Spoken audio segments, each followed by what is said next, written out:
Estamos ao vivo. Boa noite a todos. Eu me chamo Yaren. Estou aqui mais uma vez com as minhas parceiras, queridas, desse grupo que me faz tão bem todos os dias, né?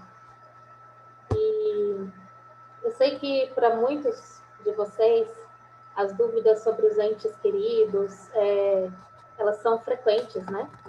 Então, eu quero lembrar a todos vocês que a nossa live hoje vai estar aberta para perguntas e respostas, mas serão somente de âmbito de caráter geral, tá? Nós não vamos comentar de casos individuais. Então, se vocês quiserem estar deixando para nós as perguntas no bate-papo, eu vou estar atento aqui com as meninas, tá? Para estar passando para o Dr. José.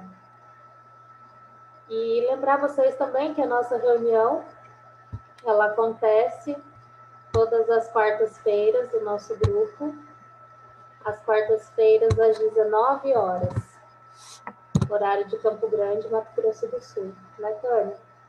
Isso. Boa noite a todos.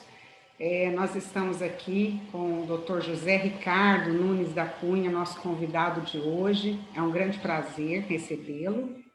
O Dr. José Ricardo é formado pela Universidade de Santiago de Compostela, na Espanha, é doutor em Psicologia Clínica e da Saúde, Desenvolvimento Humano e Estudos da Família, Drogas e Gestão Empresarial, é especialista em Criminologia e Ciências Penitenciárias, proprietário da José Ricardo Nunes da Cunha e Consultores Associados, é coach, é professor de pós-graduação na Universidade de Anhanguera, Uniderp e outras, e inclusive, congratulações, né, pelo seu dia hoje, está comemorando o Dia do Professor, nos dando aula aqui, né, online. É um grande prazer ter você aqui conosco, viu, José Ricardo? Obrigado, Tânia. Boa noite, família Amor Exigente. Sou Suzana, coordenadora de grupo de família em Campo Grande, Mato Grosso do Sul. Estamos felizes e gratos pelo seu sim, doutor José Ricardo. Temos muito a aprender com a sua experiência e profissionalismo. E sabemos que em meio ao seu dia a dia, de muito trabalho, porque é bem corrido o seu dia, né?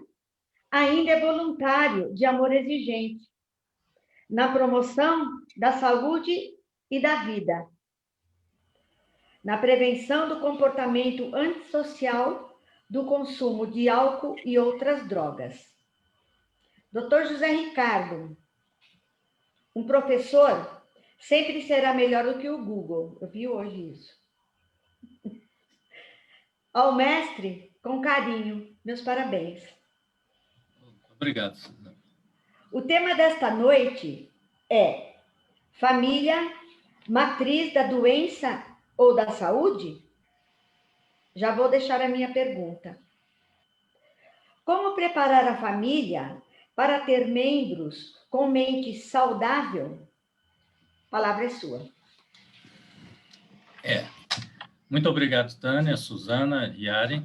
É um prazer estar aqui com vocês. Não venho dar aula, pelo contrário, venho trazer algumas informações, alguns conhecimentos, algumas provocações para que a gente construa uma consciência mais crítica em relação a um assunto tão sério são assuntos sérios dentro de um tema: família, saúde e doença. Né? Para cada um desses itens, daria para a gente fazer live por um ano, só falando sobre família, só falando sobre saúde, falando sobre doença.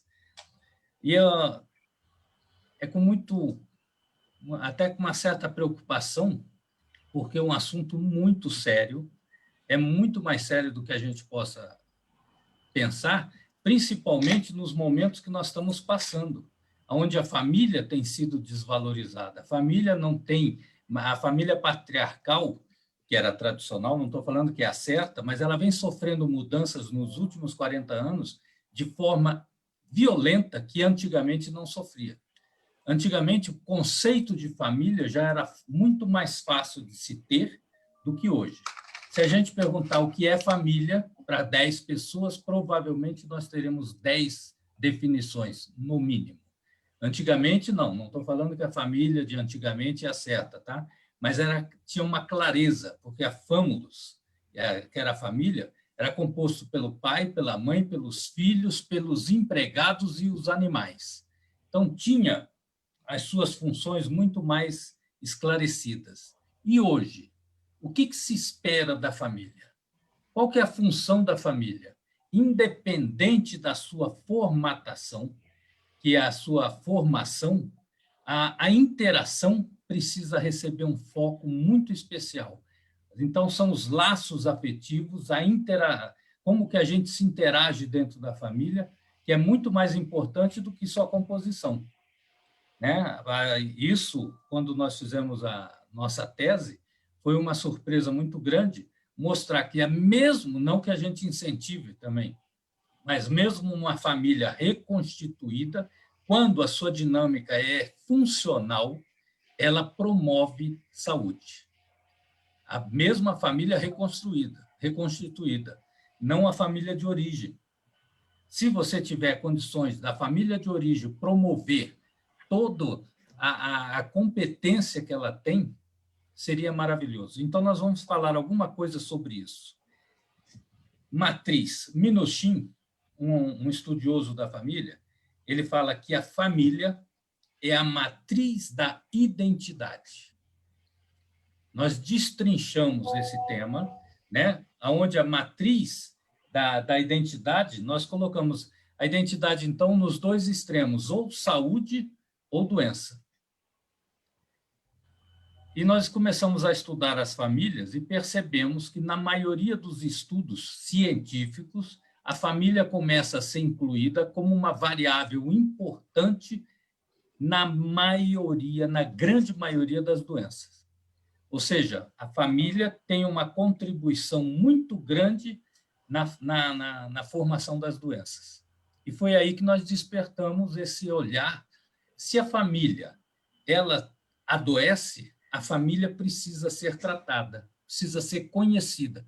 E para que a gente indique um procedimento para essa família, nós precisamos conhecer essa família. E se tratarmos a família, será que ela resgata a saúde? Será que ela promove saúde? Foi esse o questionamento que nós começamos a fazer. No momento que nós começamos a estudar que a família promove doença. José Ricardo, Freud. Oi. Desculpe interromper um pouquinho, mas a família, né, composta por vários membros, e o que a gente às vezes identifica, um membro somente doente. E aí, como é que é essa dinâmica, então? Como é que se trabalha isso? Por que somente um fica doente e outros não? Excelente pergunta, Tânia. Para chegar nessa tua resposta, vamos voltar um pouquinho. Então, se a Freud falou que toda instituição social causa mal-estar nos indivíduos. E a primeira instituição social é a família. Então, a família, por natureza, ela promove mal-estar nos seus indivíduos. Aí vem a necessidade dessa família ter um preparo, receber recursos emocionais e intelectuais para saber...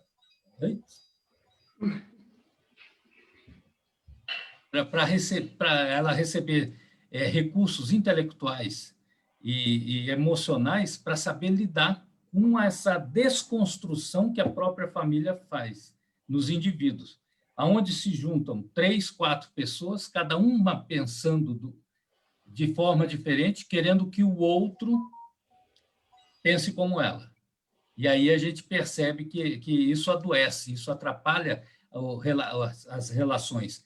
E aí o grupo de iguais, o grupo fora de casa passa a ter uma importância muito maior, porque me aceita do jeito que eu sou. Em casa é um monte de regras, é um monte de disciplina, não estou falando que não tenha que ter, mas nós podemos aprender a lidar com isso, fazer uma combinação da disciplina, das regras, do respeito de forma diferenciada. Isso que você fala, às vezes uma família funcional, aparentemente funcional, ela desenvolve um doente. Nós estamos perto das eleições. Na família, sempre se elege um. Pode ver. E esse eleito assume a função, assume o cargo. É de forma inconsciente essa dinâmica, porque se quebrou um copo, a gente já sabe quem é. Só pode ser o fulano. Isso na família vai sendo construído uma cultura. E eu começo a assumir esse papel. Acreditar, né? Passo a acreditar. E tem um autor, que eu vou ficar devendo o nome dele, que ele fala que o usuário de droga é o corajoso da família que vai para o sacrifício para oportunizar a família se reorganizar. É muito pesado isso.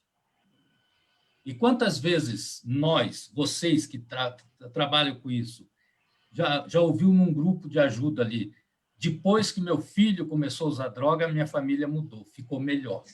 Quantas vezes nós ouvimos isso? Certeza. Porque teve um corajoso que foi para o sacrifício de forma inconsciente para oportunizar essa família se reorganizar.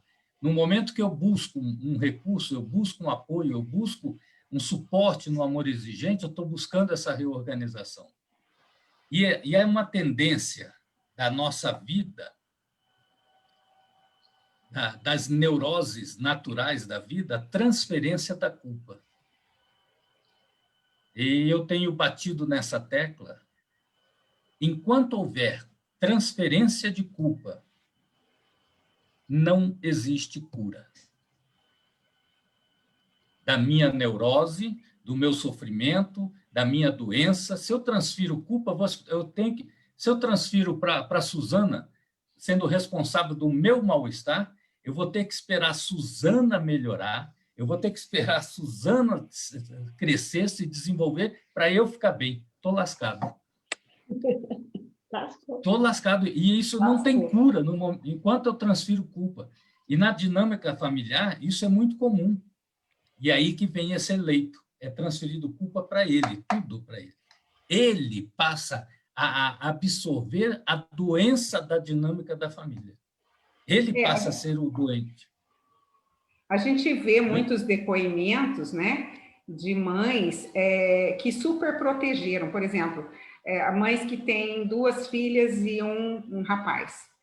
E cria-se, né, tem-se a mentalidade, assim, o pensamento de que a gente cria os filhos todos iguais. Principalmente em vamos dizer, uma faixa etária, né, mais antiga, onde as mulheres tinham um papel mais de submissão. Então, você cria os filhos de uma maneira diferente. No caso, entre uma mulher e um rapaz. Então, às vezes, as mães super protegem um ou outro, né? E aí a gente vê que esse que foi super protegido é que tem maior dificuldade de enfrentamento às suas responsabilidades, às suas dificuldades emocionais. Eu não aprendo como enfrentar. Sempre enfrentam por mim, né? E eu vou ficar bravo quando parar de resolver os meus problemas. Porque, né, toda vez que eu tenho uma situação conflitante, eu tenho uma angustiante que me faz mal, uma mãe ou um pai ou uma tia, avó, assume para me proteger. Isso é codependência. A codependência emocional, onde, de forma inconsciente, eu faço a manutenção e o desenvolvimento da doença do outro. E é muito comum, eu diria que a grande... teve um autor, aqui no Rio Grande do Sul, Zimmermann, que ele fez uma classificação das famílias, e que nós pegamos esse estudo dele, fizemos uma adaptação, e temos aí tipologia familiar e as doenças. A família mais funcional, a família que mais... Eu não gosto muito de usar essa palavra, mas a família mais organizada, a melhor família que existe, a que funciona, ela é, no mínimo, neurotizante. Se sua família está neurotizando, sua família é uma boa família, né? Porque tem famílias esquizofrenizantes, tem famílias aquarteladas, tem famílias esquizofrenizantes. Então, a família causa mal-estar nos indivíduos. E muitas vezes por falta de preparo, por falta de conhecimento. A questão do nascimento de filho. Oi? Oi? Eu caí aqui. Não, Tudo certo agora. Tudo certo agora. Está resolvido. Ah, tá, joia. Então, esse tipo de família vai contribuir ou não? Para que direção que vai? Vai para a saúde ou vai para a doença? E tem família. Quando, por exemplo, você falou aí da minha especialização em criminologia. Eu sou professor também de criminologia, dos aspectos psicossociais do crime. Quando você faz uma investigação do criminoso, o histórico de vida dele é quase que justificável ele ter aquele comportamento, porque ele não foi abastecido de recursos, ele não tem elementos suficientes internalizados para promover os enfrentamentos no mundo. E aí se desorganiza para tentar alcançar. E Freud falou que toda a parafernália mental que nós temos, a principal função, né? Eu vou tentar falar como Freud falou, depois eu faço a tradução. Melhor. Freud falou que... Muito importante, muito importante.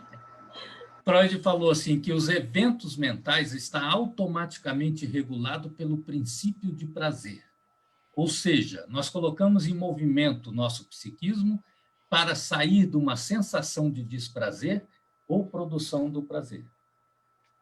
Ou seja, nós vivemos para ter prazeres. Isso é a melhor coisa. Quem que vive para não ter prazer? Né? Só que, quando no seu desenvolvimento, que a família tem uma participação importantíssima, principalmente com a repressão, ela me tolhe, ela me priva da capacidade de eu me conhecer, inclusive. E essa repressão, mas essa repressão pode ser também no sentido de você super proteger. Que é uma repressão. Que é uma repressão que não deixa o outro fazer, certo? É uma repressão. É uma repressão das piores que existe, porque é camuflada. Sabe? É camuflada. Eu reprimo. Eu impeço a possibilidade de desenvolvimento e de crescimento do ser, no momento que eu faço por ele. Então, nessa repressão, eu vou ter dificuldade de enfrentar a vida, de buscar, de lidar com as situações. Indo para o exagero, existem pessoas que não conseguem extrair nenhum prazer na vida. Tamanho é o processo de adoecimento dessa pessoa, principalmente no seu núcleo familiar. Então, são pessoas que, por exemplo, vão ficar sentadas no meio-fio, batendo papo, 3 horas da manhã. Aquilo vai ser horrível para ela. Ela vai ficar inconformada, vai ficar irritada, ranheta, reclamona, sabe, agressiva, porque não consegue extrair prazer das coisas simples. Quando você tem um desenvolvimento promovido pela educação, de ensinamento, de participação, do desenvolvimento das suas habilidades socioemocionais, qualquer situação que você estiver, você consegue extrair um prazer. Você consegue curtir, você consegue aproveitar. Tem coisas que eu gosto mais, tem coisas que eu gosto menos. Então, tem pessoas que têm tanta dificuldade de ter prazer que muitas vezes, nesse exagero, nesse extremo que eu estou falando, é tão impossível ter prazer que quando essa pessoa experimenta o álcool ou outra droga, vai sentir um alívio, vai sentir uma sensação que ele não consegue sentir. Ele vai sentir o prazer. E aí não adianta fazer discurso careta, falar que droga não dá prazer. Para algumas pessoas vai dar prazer. E aí que está, muitas vezes, o grande erro na intervenção. Por quê? Outra coisa que eu costumo falar, porque a droga não é o problema daquela pessoa. A droga é um sintoma, é uma manifestação de problemas anteriores. Isso é uma consequência. O problema comportamental da pessoa é anterior ao uso da droga, né? É antes da droga. E aí vem o foco que chega a mexer até com o meu ânimo. Vem o foco de algumas pessoas na maior boa vontade, aí põe o foco na droga. Foco na droga é função da polícia, é da repressão, focar a droga. O foco da família, o foco da prevenção é o ser humano. É o olhar para esse ser humano, porque o uso de drogas é uma manifestação da sua dor, que ele não está conseguindo lidar com ela. E a família... Em falar em Estado e organizações, doutor, o Rogério João colocou aqui para mim, falando sobre a intromissão do Estado para algumas organizações em relação a como seus pais devem instruir os filhos. Isso entra nessa relação que o senhor está falando agora? A gente percebe que é um perigo muito grande a vontade de fazer coisas sem um embasamento teórico, um embasamento científico, sem aprofundar e, principalmente, sem ouvir as pessoas que participam. Existem algumas propostas que a gente se preocupa, não existem propostas sérias que é de fomentar o desenvolvimento, as relações. Eu não sei qual foi a pergunta, qual a intenção do Rogério com essa pergunta, né? Vou repetir aqui para ver se o senhor compreende melhor. Doutor, o que o senhor pensa sobre a intromissão do Estado ou de algumas organizações em relação a como os seus pais devem instruir os filhos? Eu não sei qual que é a intenção do Rogério com essa pergunta, né? Porque se o Estado promover uma capacitação, abastecer a família dessas informações necessárias, nós temos uma pesquisa, que eu vou falar dela daqui a pouco, porque se fomentar a família, oferecer subsídios, oferecer treinamento, desenvolvimento, tem gente que é contra, por exemplo, que o Estado legisle sobre a forma que eu vou educar meu filho, inclusive sobre surra, né? Então, não sei qual ponto que o Rogério está. Então, tem os aspectos positivos da intervenção do Estado, tem os que são mais discutíveis e tem aqueles que são tem o negativo, mais ou menos, e o positivo. O Estado, por exemplo, ele pode fomentar essa família, abastecendo ela de informações, de recursos para aprender a lidar com os filhos, que a família não sabe lidar com os filhos. A família não sabe.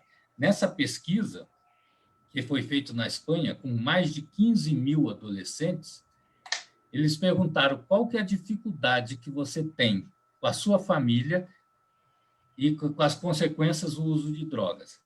Primeira coisa, os pais não conhecem sobre drogas. Ouve dizer. Sabe que faz mal, mas não sabe por que faz mal.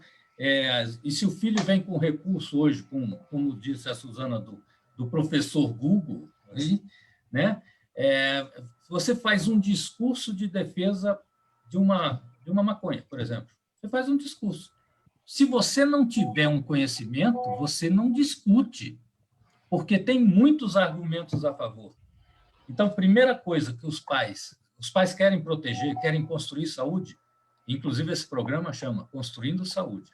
A primeira coisa é conhecer sobre drogas. Não precisa ser um especialista, mas precisa entender, né? Segunda coisa, apesar de nós termos passado há tão pouco tempo pela adolescência, né? Com certeza.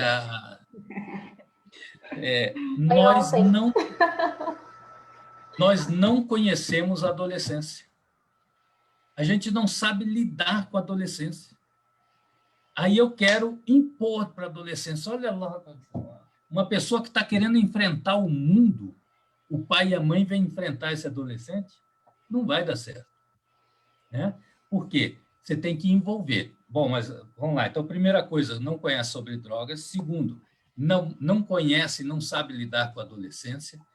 Terceira questão, não sabe se comunicar. A comunicação doméstica é uma das piores comunicações que existe em todas as outras instituições sociais. Tem pai que fala para o filho, né? Você vai sair, né? Bom, você sabe, esse negócio de bebida, estamos conversando. Isso é o que fala. Né? O resto não fala. É difícil, não pergunta. Trava, eu não posso. né? Trava. Imagina eu perguntar para o meu filho, o pai e a mãe perguntar para o filho, você está usando alguma coisa? Deus me livre, eu não tenho como. A maioria fica acuado, né?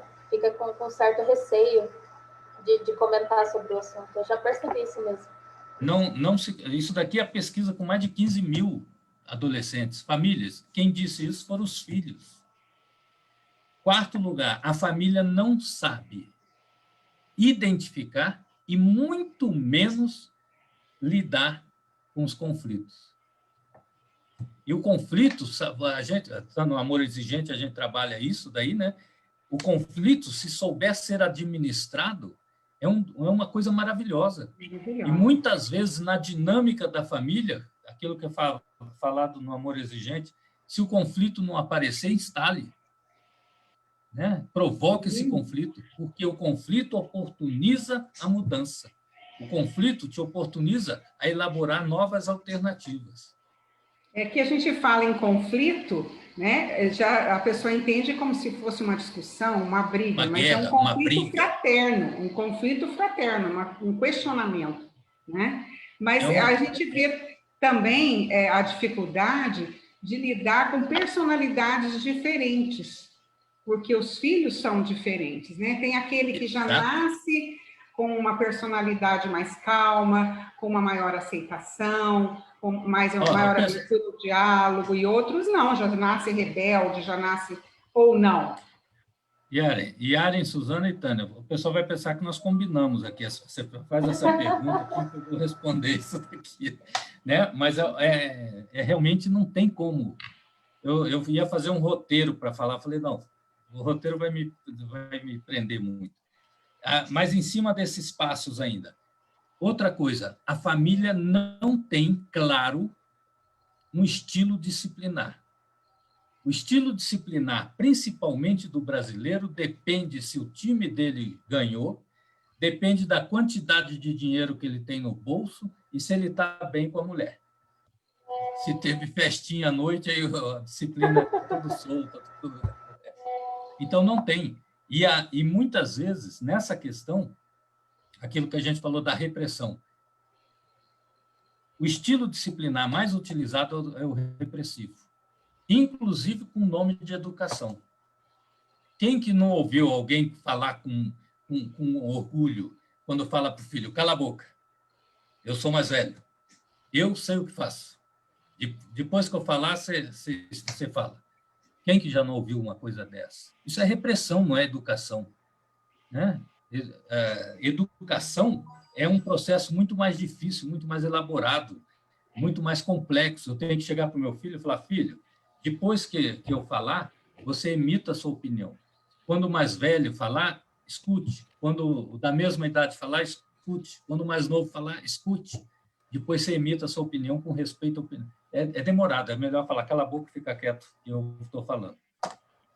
Então, e a família não sabe. É aquele que só olha, né, doutor? Não precisa nem falar, ele só dá uma olhada e o filho já repreendeu. E vai um monte de arminha ali, né? Que é repressão também, né? E nesse estilo disciplinar existe na Espanha eles usam o autoritarismo, o participativo e o permissivo. Permissivo é aquele que faz o que bem entende, que está tudo bem, está tudo perdoado, e ainda vou defender meu filho na escola se o professor achar ruim com ele. Sabe? Mandou um recado porque não fez tarefa. Se não fez tarefa, é porque tem algum motivo. ainda vai defender os erros do filho. O autoritário é aquele onde o pai e a mãe determinam o que os filhos vão fazer. É aí eu quero ver o grande desafio de instalar nas casas um estilo participativo, onde você, pai e mãe, não vai perder essa coordenação de pai, mas você vai oportunizar a ouvir seu filho, oportunizar e a ensinar ele a participar das tomadas de decisões.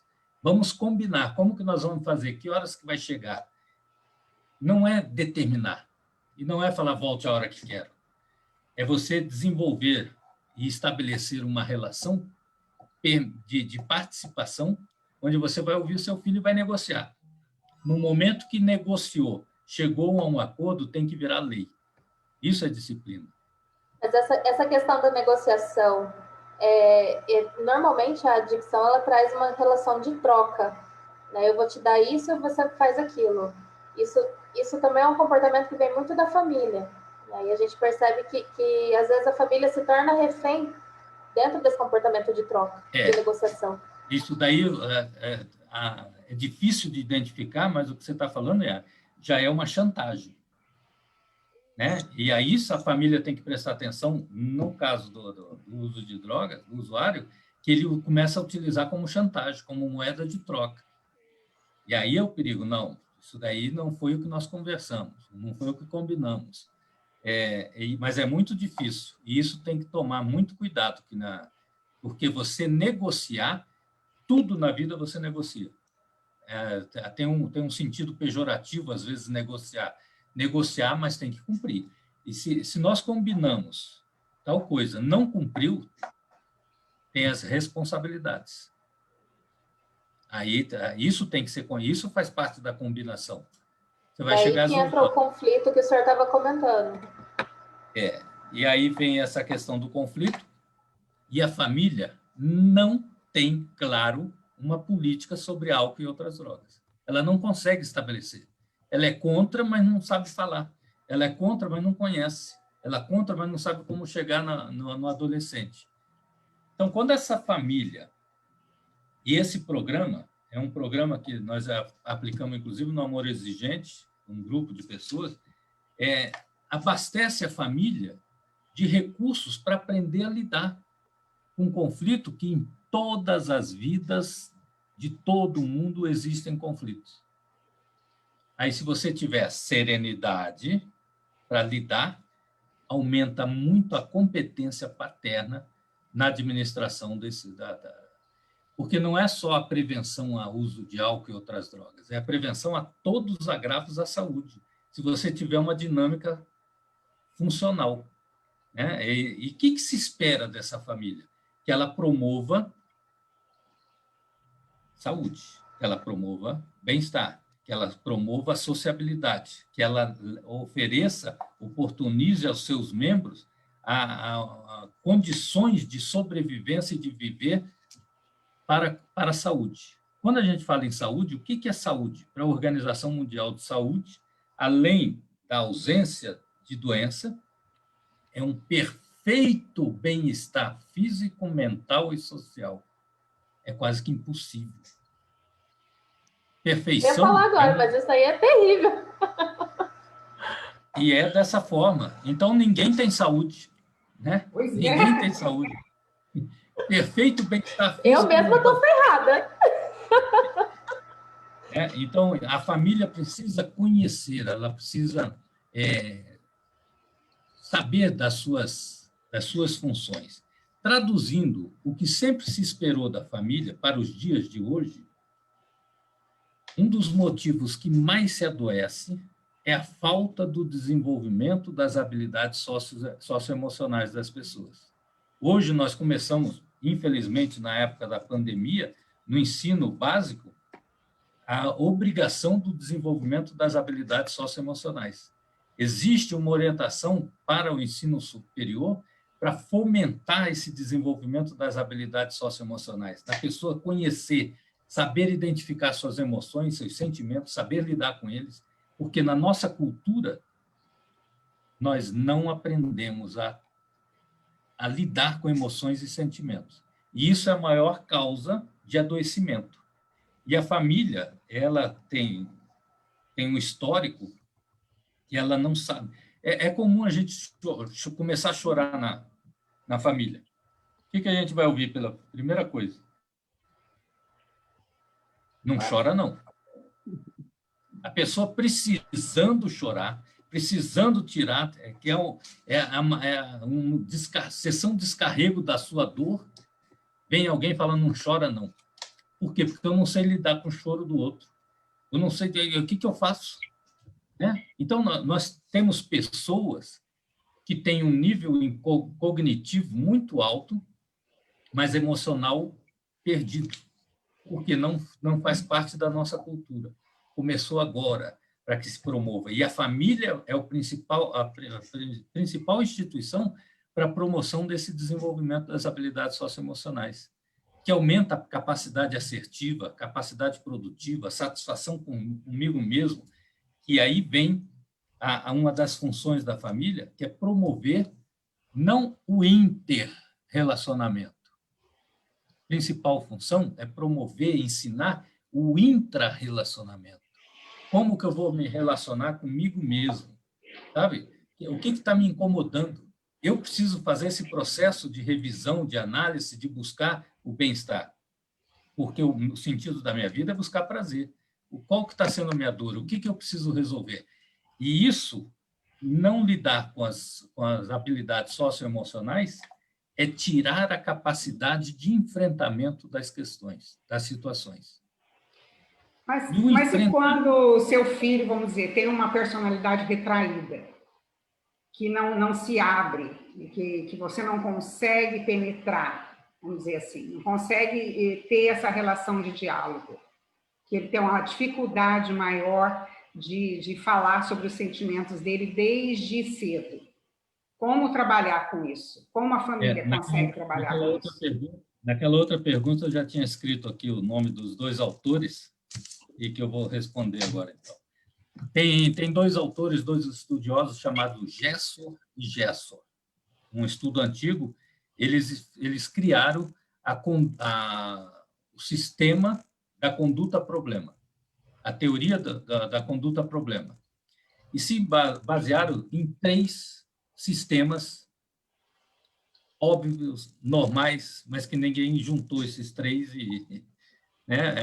A gente compreende, depois que lê o estudo dele, que a gente fala, é uma coisa tão simples, tão simples. Primeiro, dentro dessa teoria, eles estudaram, construíram a teoria da conduta-problema. Eu utilizo essa teoria para todos os comportamentos, não só dos problemas. Mas quando você estuda a teoria, os problemas, você consegue visualizar onde que está a questão, onde precisa ser feita a intervenção. Então, o primeiro sistema é o sistema de personalidade. São as características individuais, é toda a formação que tem uma parte que vem dos pais, dos avós e tal, mas é o sistema de personalidade. Com essa personalidade vem o segundo sistema, que é o sistema do ambiente percebido, que eu vou perceber esse ambiente conforme a minha personalidade. O ambiente é igual para todos nós 4 aqui que estamos aqui no Zoom, tá? Mas a forma de perceber vai ser 4 vezes diferente. Por isso que é mais difícil quando a dicção parte, vamos supor, de um pai, de uma mãe, para os filhos verem a realidade do processo acontecendo, né? Eu quero pegar na cabeça dele e pôr ali para que ele enxergue como eu enxergo. Né? E ele não vai enxergar, vai discordar e vai virar um outro conflito, que aí sim vai virar briga. Mas aí, então, o primeiro sistema de personalidade, conforme essa personalidade, vai ter o sistema do ambiente percebido. Essa junção vai, é horrível essa palavra, mas eu vou usar, vai determinar o comportamento dessa pessoa. Eu já disse esse exemplo no Amor Exigente e vou repetir. Eu atendi uma família, primeiramente eu atendi o filho mais novo, e começou a falar do pai. Ele ia falando do pai, eu comecei a ficar com raiva do pai dele. O pai dele era um crápula. O pai dele era um chato. O pai dele era... Nossa Senhora. O menino falava assim, ele sabe que eu odeio que mexa no meu cabelo, ele vai lá, desmancha meu cabelo. Onde ele, sabe, eu estou jogando, ele passa, ele sabe que eu não gosto que mexa no meu cabelo, meu pai é horrível, eu odeio meu pai, eu já também estava odiando o pai dele. Né? Tá. Já estou odiando também. Aí conversei com a mãe, depois eu conversei com o filho mais velho. Quando eu estava conversando com o filho mais velho, quase que eu falei, fala daquele chato do seu pai, mas não, eu mantive a Aí eu falei, fale-me do seu pai. Ele falou, meu pai é um barato. Meu pai não sai de casa sem fazer um cafuné na gente. Ele sempre tem um toque, ele sempre tem uma... Esses dois exemplos, a gente consegue prever que tipo de comportamento que tem o mais velho e que tipo de comportamento que tem o mais novo. O mais velho é irritado, sabe? É de mal com a vida. Ele tem, por causa do sistema da personalidade, ele percebe o ambiente, que é igualzinho para o mais novo, de forma diferente. E aí vem o sistema de conduta. Eu vou me comportar de acordo com a minha personalidade e como eu percebo esse ambiente. Isso acabou de mudar a minha vida. Meu Deus. E aí nós não podemos ter o mesmo tratamento para esses dois meninos. Exatamente. E a gente quer oferecer a mesma coisa, porque um precisa de uma coisa, outro precisa de outra.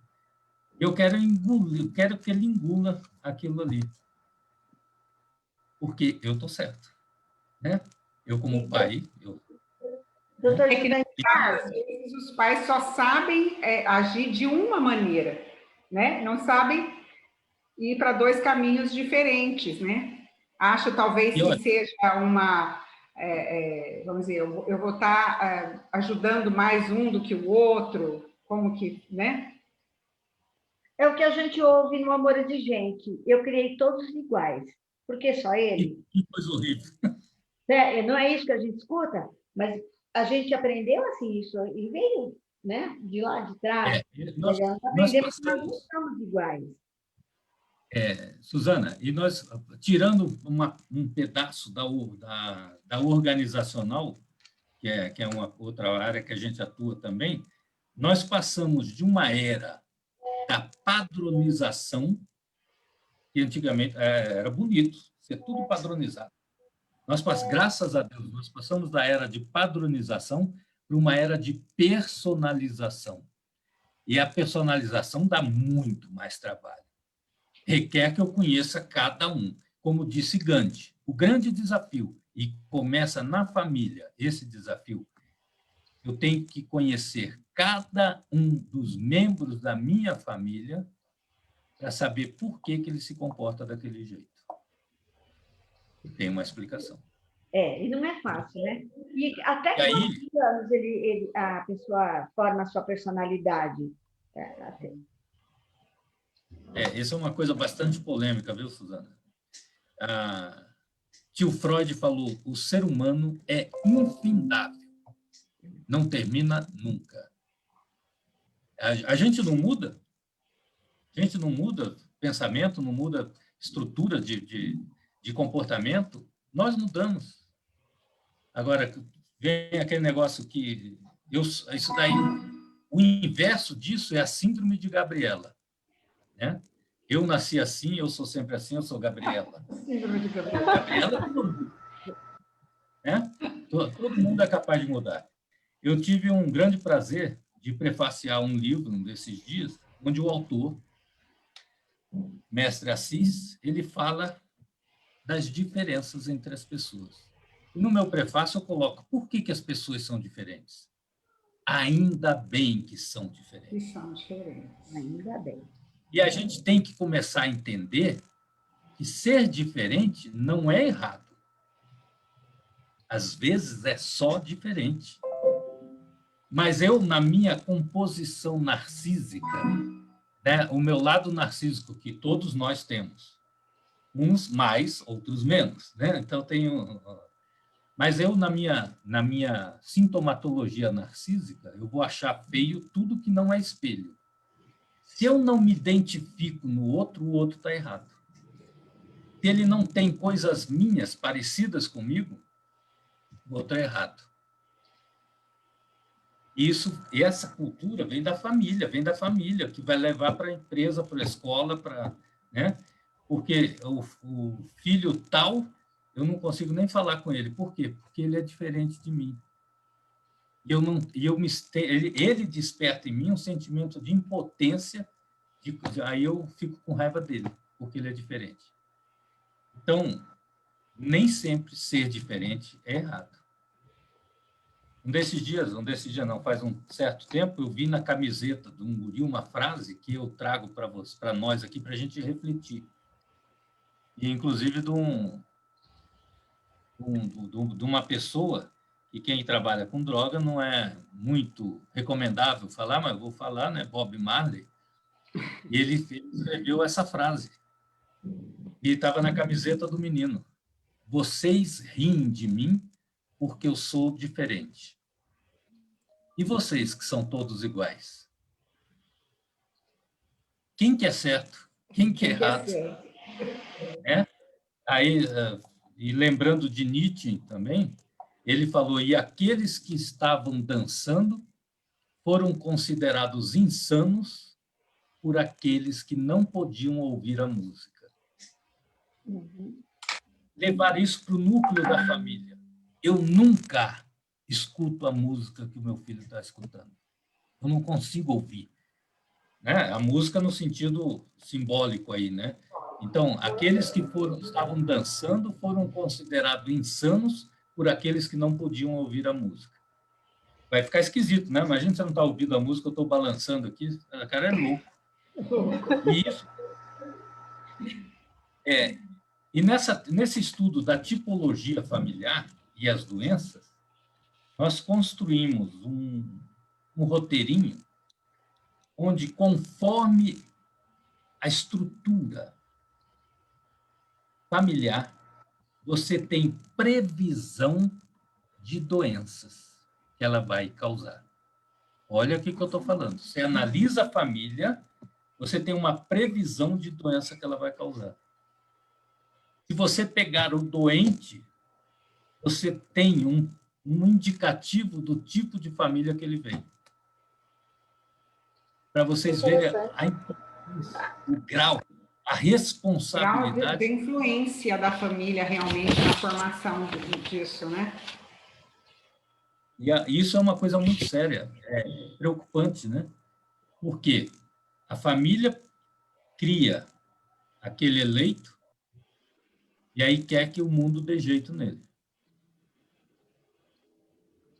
Mas a família não perdeu um pouco a participação no desenvolvimento dos filhos? Eu acredito até que com o evento da internet, onde cada um fica no seu mundo, a gente ouve muito falar que os pais perderam os filhos para o quarto, né? Que cada um tem a sua individualidade. Hoje é muito fácil, economicamente, até uma família de baixa renda ir lá e comprar uma TV em várias parcelas, celular em várias parcelas. Esse mundo... cada um se isolando.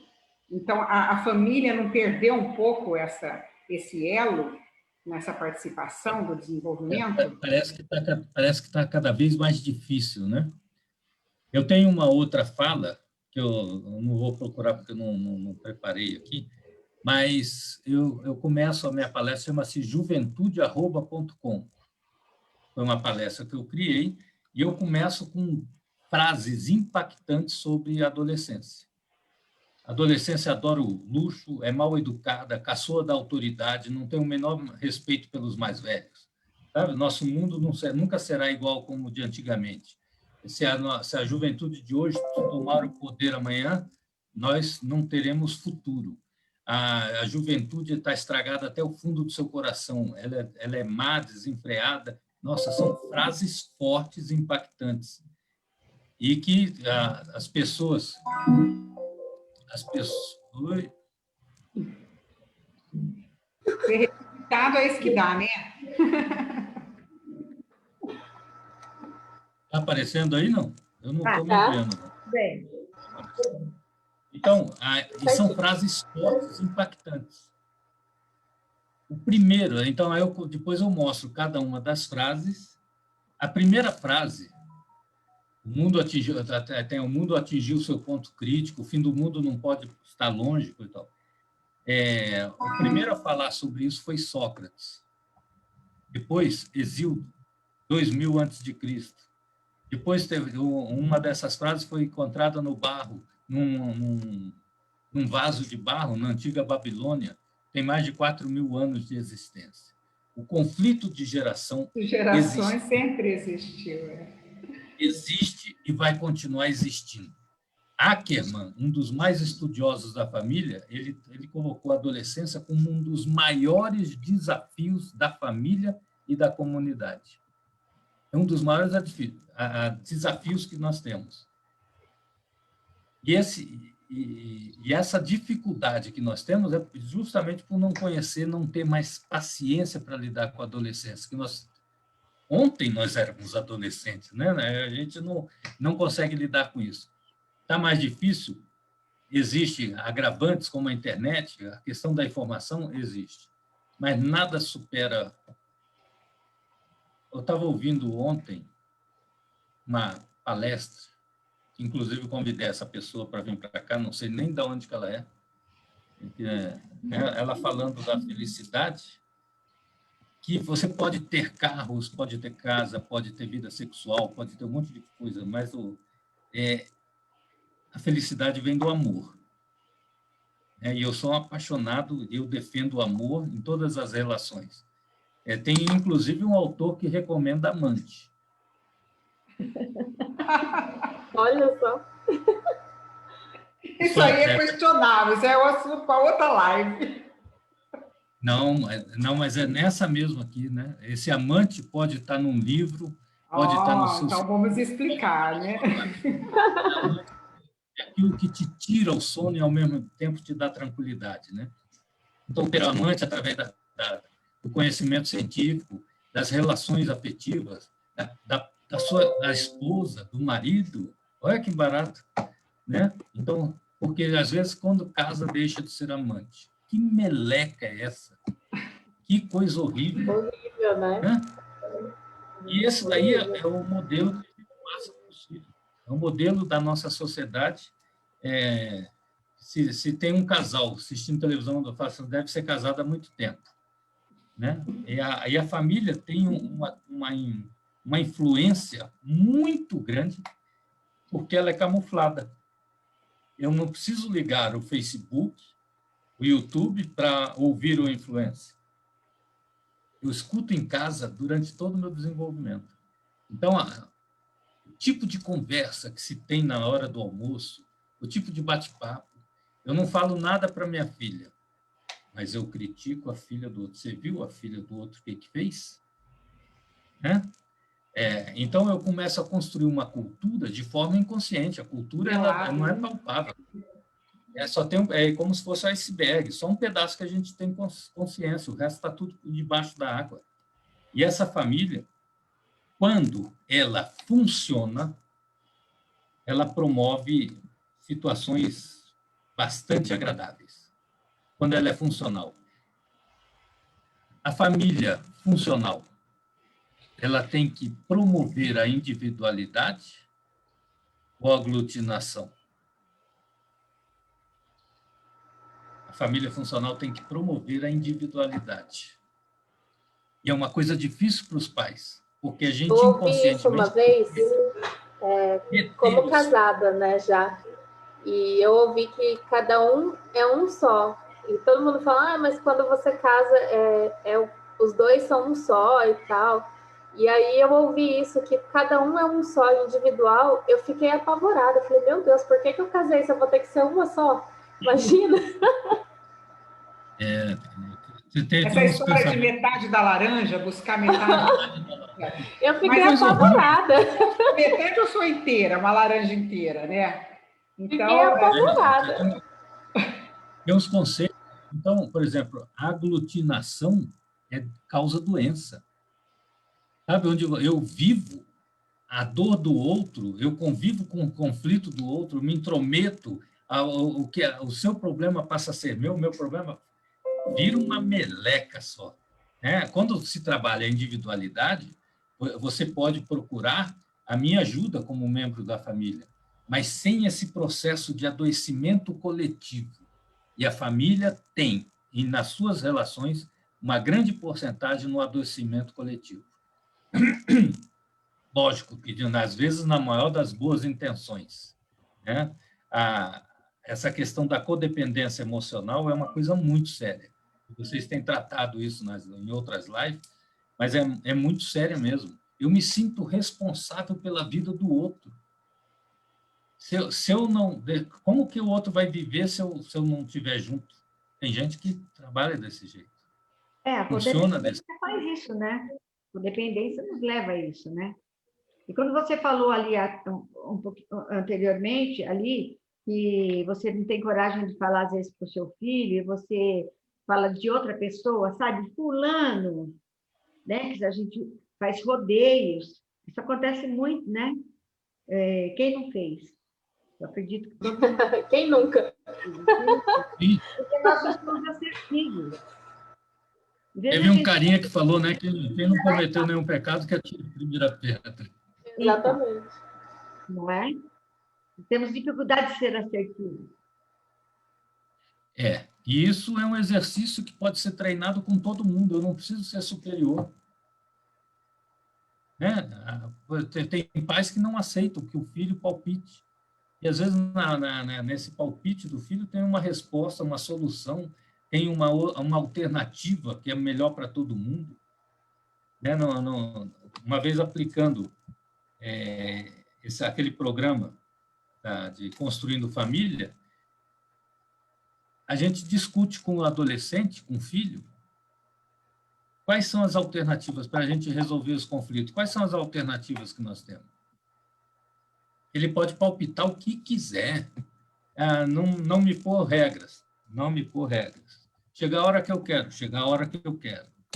Aí depois você vai valorar com ele cada uma dessas alternativas. Se você chegar a hora que você quiser, quais são as consequências para mim, para sua mãe, para você, para a dinâmica da família? Isso parece que não é legal. Então, você vai começar a ensinar a família a resolver conflitos. E é dificílimo.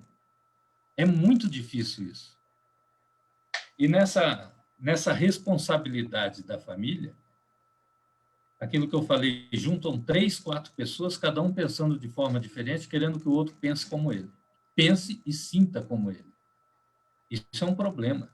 É um problema muito, muito sério, realmente, porque faz com que exista um distanciamento na dinâmica da família. Quando eu falei, aí vem o grupo de iguais, o grupo de amigos. É difícil para a família, não é simples. Se alguém da família, um filho, na mesa ele dá um arroto, qual que é a postura de nós pais? Repreender, chamar a atenção, falar, dar bronca, humilhar, falar. Já no grupo de iguais, todo mundo vai querer arrotar mais alto que o outro e dar risada e virou até uma competição de arroto. Atenção, família, não estou falando para fazer isso.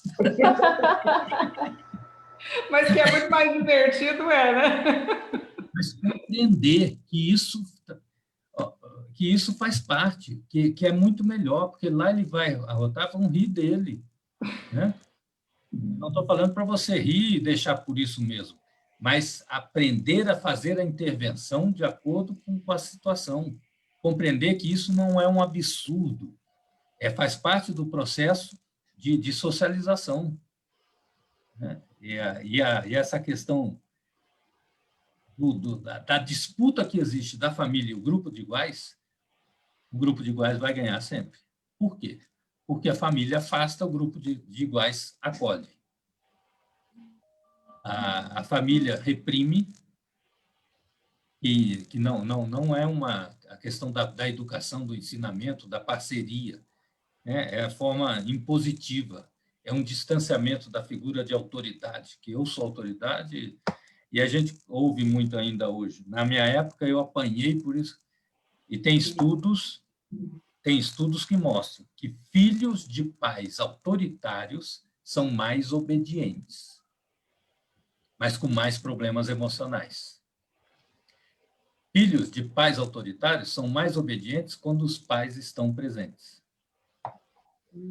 Quando eles saem para lá, se lascar. Agora chegou a hora. Então, é muito complexo esse papel, essa função da família. Você sabe que vai me dando um nervoso quando eu tenho que chegar aqui e falar assim, gente, já deu 1 hora. Eu fico super nervosa, porque eu quero continuar. Tanta coisa ainda para falar, né? Nossa! O principal, eu ia falar agora. Uhum. Mas a Yaren está me impedindo, então não, o que eu preparei... Por favor, doutor José, o senhor continua. Eu não vou falar nada. Não, agora eu não vou falar mais. Eu tinha preparado agora para o final assim, o assunto. É porque se eu não, isso a gente não tem uma segunda live. A gente tem que fazer a segunda. Não, mas olha, o segredo está na próxima. O segredo está na próxima. A família, ela tem um poder que nem ela conhece. Essa família buscar essa funcionalidade, a família funcionar como instituição social, independente da sua formação, se são 2 pais, 2 mães, se é, sei lá como que está a formatação da família, mas o papel e a função dela é muito importante. Eu não falo, hoje em dia, a gente não pode falar mais do papel da mãe e do papel do pai, mas o papel paterno e o papel materno têm importâncias diferentes, de fundamental grandeza, que a gente, às vezes, não faz ideia. Eu falo assim, entre as 1.500 funções do papel materno, é ensinar e transmitir afeto. E entre as 1.500 principais da figura paterna, é ensinar e transmitir segurança. O poder que a família tem de promover a saúde é tão grande que no nosso estudo nós encontramos, Yari, que a família funcional, ela reorganizada, ela voltando a funcionar, ela não só promove saúde, como resgata a saúde. Um dos maiores índices de diminuição do consumo de álcool, maconha, orexígeno, tem 5 drogas, 5 substâncias. Foi quando a família conseguiu ela administrar isso daí. Aprender a lidar. Por quê? Se tem essas variáveis que levam ao consumo, vamos tratar essas variáveis junto com a família. Abastecer a família de recursos, e a família tem muito. Só que elas têm um problema. Ela se perde, porque entra em conflito a sua vontade em fazer e a falta do domínio emocional para fazer. A falta da serenidade para aceitar as coisas. Então, doutor José Ricardo, aonde, então, um dos lugares onde a família pode procurar essa funcionalidade, o senhor diria que é no amor exigente? Exatamente, com certeza. Eu fui conhecer o amor exigente quando eu estava... Conhecer assim, já conhecia, mas eu fui começar a fazer parte do amor exigente quando eu estava fazendo doutorado, buscando sustentação científica, né? E exatamente que vem de encontro a esse preparo da família para o enfrentamento da questão. Não é fácil, mas faz parte da função da família, sabe, de buscar esses recursos. A gente vê, tem estudo, e uma vez num seminário do amor exigente, eu apresentei que uma das hipóteses do baixo índice de recuperação, no caso do usuário de drogas, é a falta do envolvimento na família. Mesmo as que começam, são pouquíssimas que terminam. Então, e a família tem esse poder de resgatar a saúde.